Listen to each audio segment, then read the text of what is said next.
My name is Vasyl Kapitan, and today I will tell you the story of my grandfather, Volodymyr. He was born on October 1st, 1939 in the village of Komaro in western Ukraine. My grandfather's parents became Jehovah's Witnesses in 1937, so he grew up in a Christian family. His parents also encouraged him to read the Bible from his childhood. In school, though, my grandfather was named called Subotnik because of his religious beliefs. And once Volodymyr was even severely beaten. His lip was split and tooth knocked out. And also, at the initiation of the local priest, his family was constantly persecuted. They were even threatened to burn down their house if they wouldn't go to church or hang idols in their house. But that was just the beginning.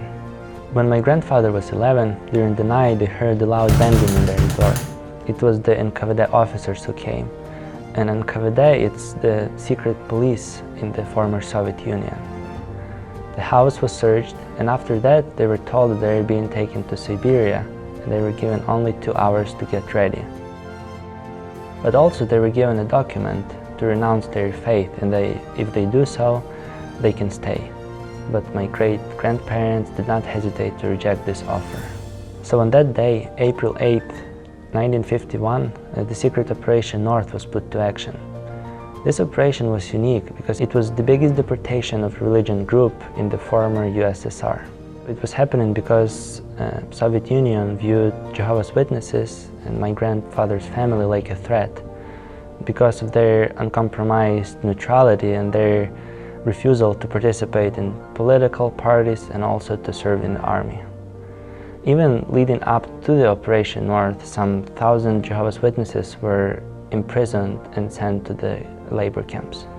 The deportation itself was very harsh. Here's how my grandfather describes it.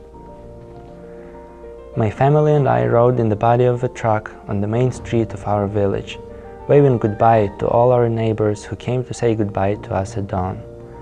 Among them were my friends. I was only 11 years old.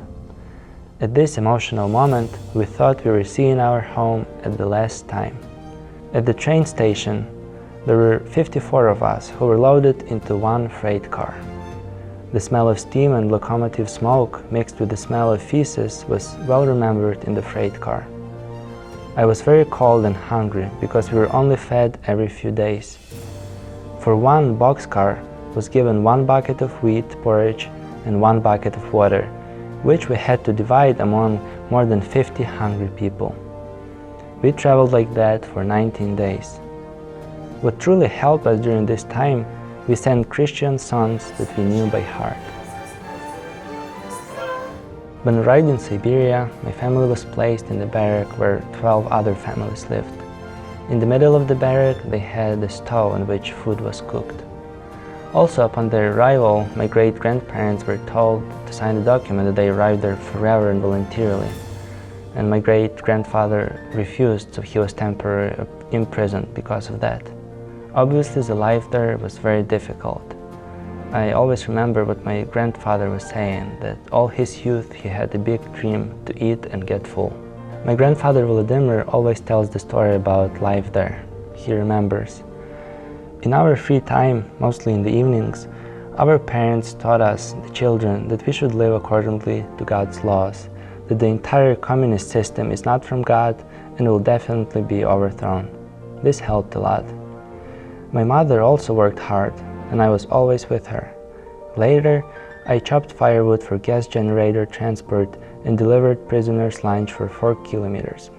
My grandfather and his family, they were very active in the theocratic activities. Daily, they risked their so-called freedom to care for the spiritual and physical needs of the group. Nowadays, it's called congregation. In 1958, some of the witnesses wrote a letter, a claim about the persecution to Khrushchev. It was the former ruler of USSR. But this letter was seen as a threat to Secretary General. Because of this letter, my grandfather's place was searched and he was arrested. Because he refused to cooperate with KGB, he was placed in prison in a small solitary confinement cell. Volodymyr was convinced that if he would give information about his brothers and also confess about the letter, that he would be released. But if not, they said that they will place him in a prison to rot there for 7 years. but my grandfather stood his ground as many others did. Being in prison, interrogations were conducted, and mainly at night. My grandfather often recalls this dialogue with his investigator. He threatened and began to seduce me with material things and said, "Don't serve the Brooklyn Chiefs."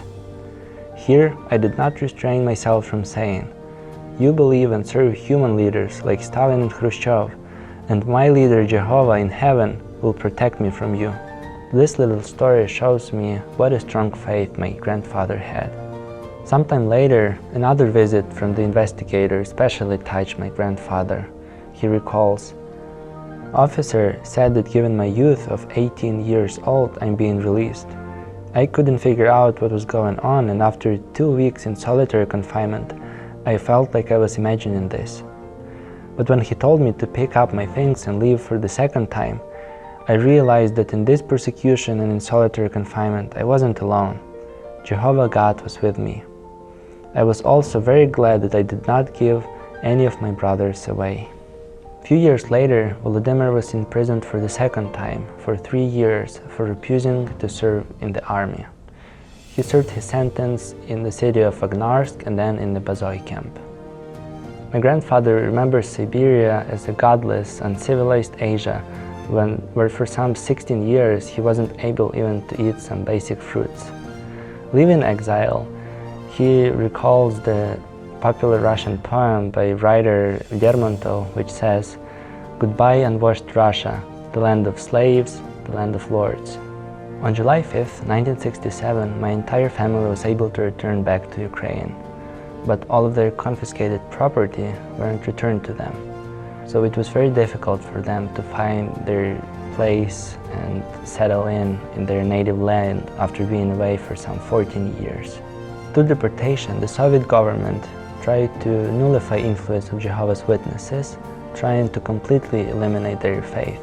But instead, the numbers of Jehovah's Witnesses and new believers steadily grew. All his life, Volodymyr was not willing to abandon his neutral stand or renounce his beliefs because of many persecutions. Growing up, I loved to listen to these stories, and up to this day, my grandfather always remembers them.